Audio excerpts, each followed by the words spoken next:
sulit supaya keluar. Orang lain masuk. Ini yang dibilang apa? Tikus di lumbung padi mati. Buset deh. Iya. Kita tidak punya beras. Dan semoga Allah Subhanahu wa Ta'ala menghancurkan sehancur-hancurnya para pelaku pembantaian 6 syuhada pengawal kami dan yang memerintahkannya, serta para aktor intelektualnya juga yang merestuinya, dan semua yang terlibat dalam pembantaian sadis dan brutal tersebut secara langsung maupun tidak langsung. Allahumma dammirhum tadmira waqtulhum balada wala tughadir minhum ahada ya qawi ya matin ya muntaqim amin ya rabbal alamin. Allahu Akbar, Allahu Akbar. Baju koko Habaib putih present Al-Godi.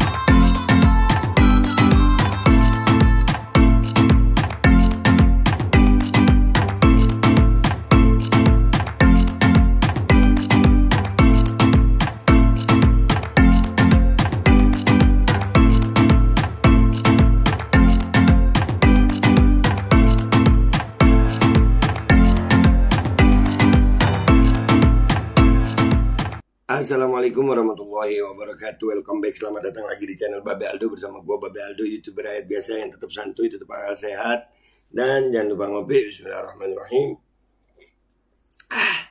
Alhamdulillahirabbil alamin, wassalatu wassalamu ala sayyidil mursalin sayyidina Muhammadin wa ala alihi washabihi ajmain. Rabbi shrah li sadri wa yassir li amri wa hlul 'uqdatam min lisani yafqahu qawli bi nabi wa alihi. Salam revolusi akhlak, semangat revolusi akhlak. Semoga akhlak kita jadi lebih baik hari ini dibanding kemarin. Panjang umur, perjuangan, merdeka, Allahu Akbar.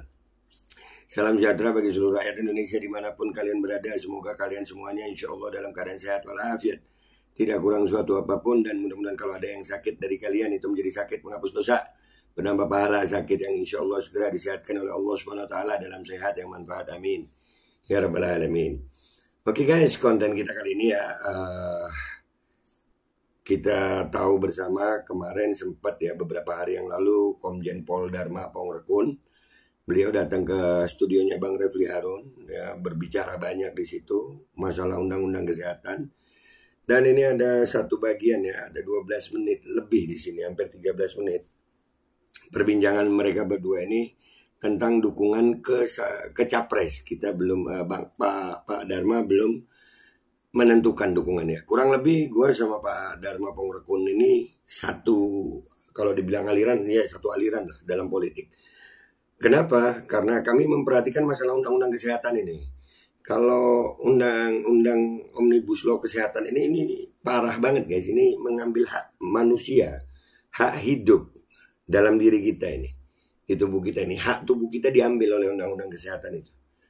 Dan ini seperti yang kita ketahui bersama, calon presiden itu ada 3, ada Prabowo, belum tahu siapa wakilnya, ada Ganjar Pranowo, belum tahu siapa wakilnya, dan Anies Baswedan dan Caimin ya. Nah, dari ketiga ini kita belum mendengar salah satu pun dari mereka berbicara tentang undang-undang kesehatan ini. Belum ada. Jadi kita masih nggak ada yang berani capres ini untuk ngomongin undang-undang kesehatan. Padahal undang-undang kesehatan di Rempang itu kita dirampas hak tanah aja, kita marah, itu gimana hak tubuh kita.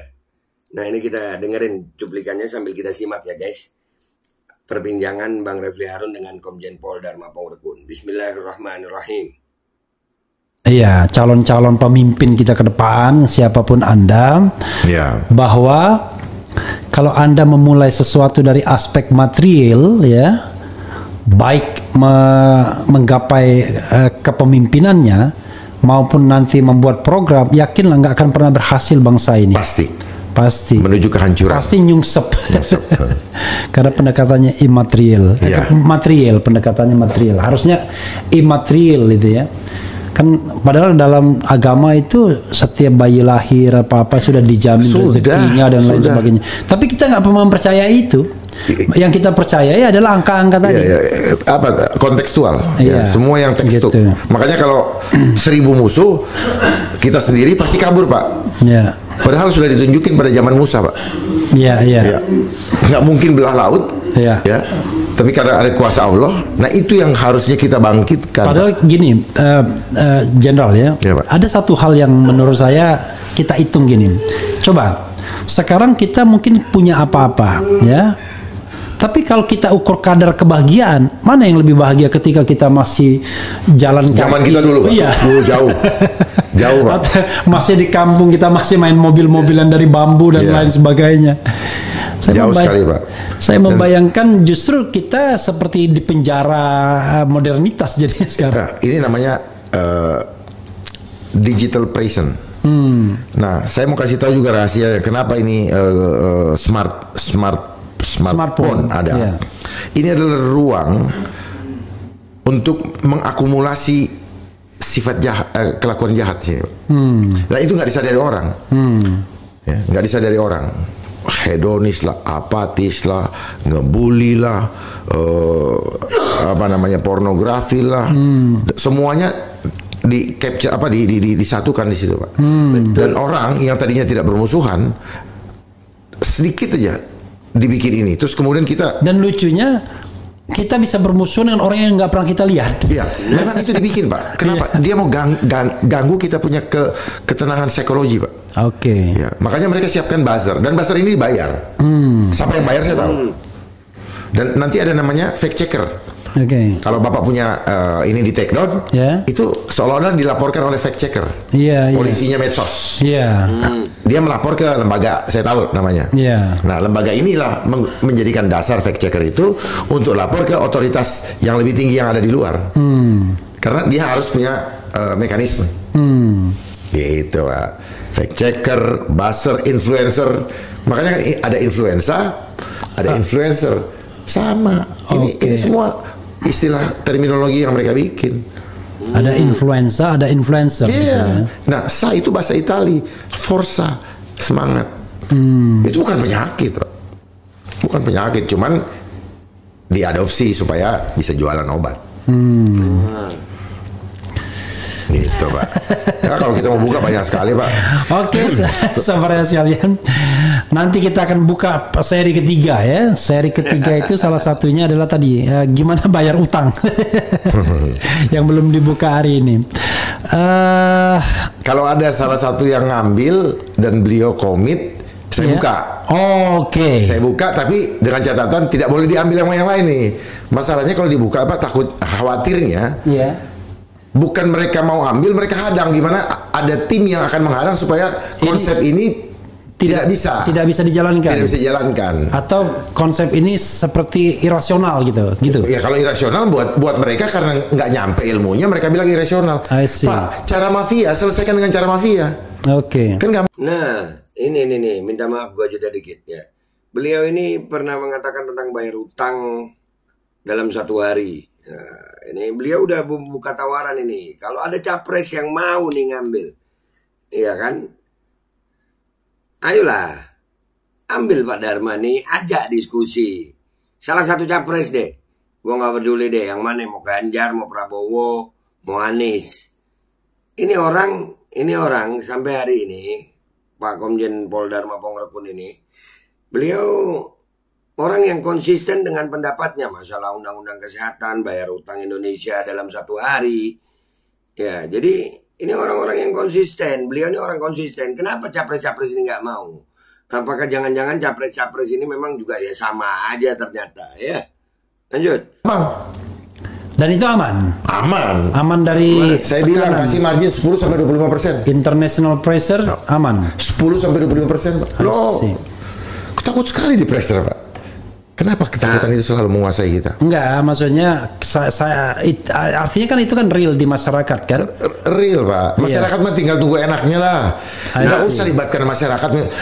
Siapa suruh yang minjem, masyarakat dibikin pusing, masyarakat tinggal terima enaknya. Let's say masalah real misalnya, ya kan? Apa kemampuan kita misalnya untuk mengembalikan tenaga kerja asing dari China? Nah, pertanyaan saya juga ya. Bapak bilang TKA, saya bilang kenapa ada TKI? Kenapa harus negara kaya terus ada rakyatnya yang harus cari makan di tempat luar? Memalukan sekali. Lalu sekarang ada yang masuk begini. Dan mereka masuk ketika kita dibuat lengah ketika masa yang tidak boleh kemana-mana, mereka datang ke sini. Apakah itu normal? Ya itu masalahnya. Sekarang kan desain. Nah, kita itu punya TKI di mana-mana. TKA masuk. Justru di saat orang Indonesia nggak bisa kemana-mana waktu itu. Apakah itu normal? Nah, orang seperti Komjen Pol Dharma Pongrekun ini, masa nggak ada satu capres pun yang berani? Ini yang membuat kita skeptis gitu. Padahal Pak Dharma Pongrekun ini Komjen Pol aktif. Dan dia berani bersuara begini. Yang gue heran dari 3 capres nggak ada yang berani nih diskusi sama beliau. Ada hal seperti itu ya. Ketika seorang pemimpin mau ngambil kebijakan, ya kan, yang katakanlah radikal barangkali dalam tanda kutip, kan ada yang seperti ini nih. Nah itu maksudnya yang saya katakan aman bagi national interest, national security gitu. Oh, saya baca video China sudah siap perang dengan Indonesia misalnya kan, gitu. Pak, lebih baik mati dengan harga diri daripada hidup terlunta-lunta menjadi budak. Oke. Kok takut sekali dengan kematian? Kita ini makhluk imaterial, Pak. Hanya numpang di physically. Ini juga bentukan Tuhan kok. Nah, kenapa kita tidak inikan ke dia? Kita hanya ditakut-takuti dengan berita. Kita ditakut-takuti dengan ini. Ya, orang di kampung itu tenang-tenang, orang yang tidak ini, orang yang suku Baduy apa enggak ini. Cara propaganda itu dengan ini, Pak. Ya. Bapak tahu ada begini, ada begitu. Lalu ada buzzernya. Pak, nggak ada orang tuh mau mati sebenarnya, Pak. Semua calon, ada satu calon mengatakan begini misalnya, gimana dengan TKA asing yang banyak di sini? You bisa gantiin kalau dia dipulangkan. Loh, kenapa harus main ganti-gantian? Enggak, jadi gini ya, gue ngelihatnya Pak Dharma nih, beliau padahal non muslim ya, tapi imannya sama kematian itu dia mau ngapain takut mati? Gue yang muslim aja malu tuh kalau gue gak siap mati begitu. Beliau yakin banget dengan imannya ya. Dan ini tadi nyindir salah satu capres, ya apalagi yang itu. Nih, ayolah, masa gak ada yang berani sama Pak Dharma Pongrekun untuk diskusi? Konsep ya seperti itu. Ya cuman karena didudukan, karena sudah dianggap melewati posisi yang ini, tidak menjamin kualitasnya. Kenapa? Padahal kan dia TKA itu adalah dia create kerjaan buat mereka, ya kan, by design, ya kan. Lalu kita terima seolah-olah itu kebutuhan kita. Sama juga yang kenapa TKI keluar, itu by design juga. Jadi dibuat di sini sulit supaya keluar. Orang lain masuk. Ini yang dibilang apa? Tikus di lumbung padi mati. Buset deh. Kita tidak punya beras. Kita bisa menghasilkan beras, tetapi kenapa justru masuk beribu-ribu ton itu, ya kan? Dari Kamboja apa segala macam. Apa nggak malu? Kita punya otoritas untuk menginikan. Padahal kalau pakai konsep yang saya bilang kita punya teknologi tadi, Pak, kita bisa berlipat-lipat, Pak. Yang tadi yang konsep daun-daun tadi, yang apa? Saya buka aja namanya Elisitor. Apa? Elisitor Nuswantara. Apa itu? Ya itu teknologi yang saya bilang tadi. Tanpa gratis lah. Semua udah ada di alam. Dia memperbaiki namanya MIG. Itu Mikosa. Jenderal yang bikin? Ya. Sama siapa? Sama tim saya. Oke. Berapa lama proses ininya? 15 menit. Enggak, maksudnya proses ininya berapa lama? Proses menciptakan itu atau menemukan itu? Ya sudah lama sebenarnya, Pak. Cuman kan gini, Pak. Mereka-mereka yang menguasai perpupukan ini tidak suka. Dan kalau perlu dibunuh. Makanya ternyata kami bertemu dengan sesama yang memahami itu, dan konsepnya akhirnya kami paham bahwa ngebajak tanah itu malah ngerusak dia punya internet tanah. Gak sadar kan? Padahal di Baduy, Pak, tidak perlu dibajak, Pak. Tumbuh di 180 cm dan kualitasnya bagus. Tumbuh apa? Tumbuh padi. Itu juga gue pengalaman ngelihat beras-beras gunung di Kalimantan Timur ya, sama orang-orang Dayak Kalimantan Timur. Di gunung-gunung tumbuh padinya tinggi-tinggi, nggak perlu bajak-bajak. Jadi emangnya Tuhan suruh ngebajak? Kagak. Tinggal colok aja. Apalagi lagunya Kus Plus, bukan lautan, hanya kolam susu. Kita punya kayak begitu tapi tidak diimanin. Terus ikan pakai pelet buat dagang. Akhirnya apa? Makan ikannya menurut teori bagus, tapi hasilnya kimia, sakit. Oke. Terus makan ayam yang disuntik-suntik. Iya. Memang jadi ekonomi. Makanya saya nggak pernah makan ikan ini di sini. Saya cuma untuk hiasan aja. Iya. Hasilnya Pak. Iya. Itu kan suntikannya itu kan masih masuk ke tubuh kita. Makanya anak-anak gede-gede kan. Iya. Anak gede-gede hasilnya apa? Nggak kuat, rapuh. Iya. Mentalnya mudah anxiety, mudah cemas. Terus tidak tahan kalau dibully, nggak tahu kalau dia makhluk mulia yang diciptakan oleh Tuhan yang mulia. Akhirnya begitu dibully dia pikir dia manusia yang jelek. Ya, Itu akibatnya, Pak. Gampang bunuh diri. Iya, dan sebagainya. Wah, ini kalau kita banyak hal yang memang banyak aspek ya. Banyak aspek Pak. Tapi ini semua satu rangkaian sebenarnya Pak. Iya. Karena one word government, one word currency, and the last one word religion. Oke. Dan itu not from the God ya kan? Bukan, mereka yang act seperti Tuhan. Jadi mereka mau playing God. Oke. Memainkan peran sebagai Tuhan, tetapi sebenarnya mereka manusia juga. Itu udah dinyatakan dalam film Godfather. Oh gitu. Enggak. Ya apa? Godfather. Dan God yang sebenarnya kita pahami itu yang bahasa Inggris itu kan bahasa yang mereka bikin adalah bahasanya mereka. Karena God mereka adalah gold, oil, dan diamond. Oke. Kita cuman karena kita tahunya terjemahan Tuhan adalah God, akhirnya kita ikut-ikut latah mengucapkannya. Oke. Gold, oil, and diamond ya. Iya. Keren ya. Nanti orang bilang cocokologi. Padahal mereka juga yang bikin itu. Oke. Banyak lagi lah kalau kita mau buka. Luar biasa. Pak Jenderal. Ya. Cukup Nanti kali ya. kita akan lanjutkan lagi. Kasihan nanti pada capek dengerin deh. Enggak juga karena kita nanti kalau saya sengaja memang cultivate ini ya. Jadi no matter apakah nanti mereka mau paham atau enggak.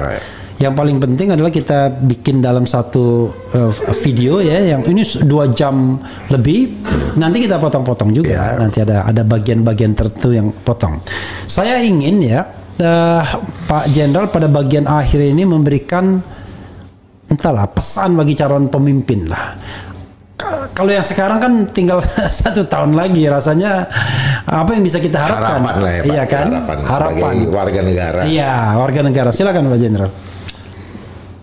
Kepada para calon pemimpin yang akan datang, saya sebagai warga negara yang cinta damai dan takut akan Tuhan, saya sangat berharap agar siapapun nanti yang terpilih, kembalikan rakyat untuk menjadi takut akan Tuhan dan rakyat yang cinta akan Tuhan melalui value yang bapak-bapak sekalian tularkan kepada rakyat. Karena suatu negara tidak ubahnya organisasi, ikan busuk dari kepala, dan budaya organisasi atau perilaku organisasi itu sangat tergantung daripada kepalanya. Kalau kepalanya bersih, maka seluruh tubuhnya pun akan bersih. Terima kasih. Kiranya perjuangan Bapak atau Ibu itu diridhoi oleh Allah, dengan catatan kembalikan semua kehendak Allah ya yang terjadi. Jangan besarkan nafsu, karena itu akan menghancurkan bangsa ini. Terima kasih. Assalamualaikum warahmatullahi wabarakatuh. Iya, calon-calon. Ini orang keren loh, sumpah. Ini orang keren, ya. Gua ngelihatnya ya, ini di antara ketiga baca pres nih, langsung aja gue di antara ketiga baca pres. Prabowo, Pranowo, sama Anies. Kira-kira ada yang berani ngajak dia diskusi nih, ngambil. Ini putra bangsa terbaik kalau sementara ini yang gue lihat ya. Dia ngomongin tauhidnya boleh, ngomongin sistemnya dia bisa bayar utang dalam 1 hari boleh. Gue nyatakan di sini kalau dia di salah satu capres gue akan ikut dia nih. Serius. Ini salah satu putra bangsa yang gue kagum, dan omongannya dia nih bisa membuat gue, oh iya, ini orang yang cinta kepada Indonesia. Menurut kalian gimana? Ya, andai kata pemilu ini nggak PT 20%, gue yakin dia kalau nyalonin presiden gue akan dukung dia. Nah ini kan nggak bisa nih, ada 3 nih sekarang, Prabowo, Pranowo, sama Anies. Kira-kira dari 3 ini kalau nggak ada yang berani ngomong sama beliau untuk diskusi tentang apa yang beliau tahu, apa yang beliau paham tentang undang-undang kesehatan, gue mungkin akan skeptis untuk pemimpin ke depan. Itu aja dari gue ya guys. Sampai jumpa di konten gue berikutnya. Wabillahi taufiq wal hidayah. Wassalamualaikum warahmatullahi wabarakatuh. Keren ini orang, keren. Ini putra bangsa yang terbaik buat gue ya, buat gue sekarang. Bismillahirrahmanirrahim guys. Sekarang ada babe rolen, babe roti molen. Roti ini dibuat yang pasti rasanya enak ya. Ada 3 rasa. Nih, ada pisang keju, ada tape keju, ada pisang coklat. Ini dibuat tanpa bahan pengawet dan melayani pesanan-pesanan kalian yang seputaran Jabodetabek, bisa buat nemenin ngopi, buat acara-acara boleh. Dan ini karena gue paling suka pisang keju, ini gue dulu yang nyoba nih. Nih dia tuh kayak crunchy gitu depannya itu. No.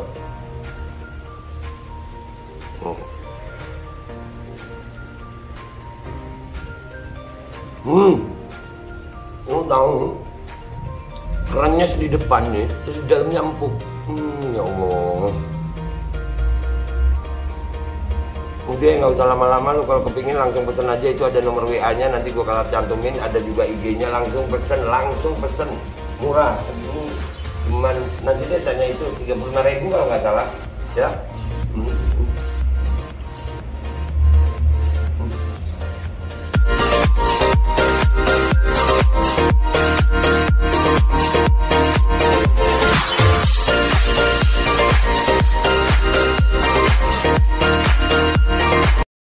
Assalamualaikum warahmatullahi wabarakatuh. Guys, alhamdulillah gue lagi di Jember dan gue dapat produsen Golden Pro MHA Vito.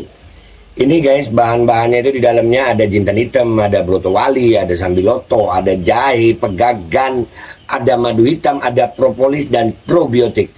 Dan ini alhamdulillah gue udah berapa hari ya? 4 hari gue nyoba ini. Ini langsung aja guys, dia madunya madu hitam ya. Ya bukan madu bini, bukan madu hitam. Ini untuk obat dan untuk imunitas tubuh. Alhamdulillah kemarin gue badan-badan gak enak, gue pakai sehari 3 kali nih produk. Cuman ditetesin di bawah lidah kayak begini. Jangan lupa bismillah, tapi bismillah sama sholawat. Allahumma sholli ala sayyidina Muhammad dan sayyidina Muhammad.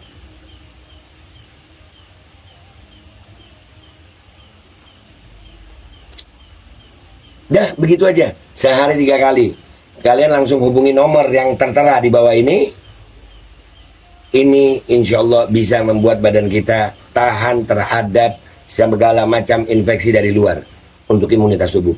Dah gitu aja, langsung pesan ya. Ini nomornya.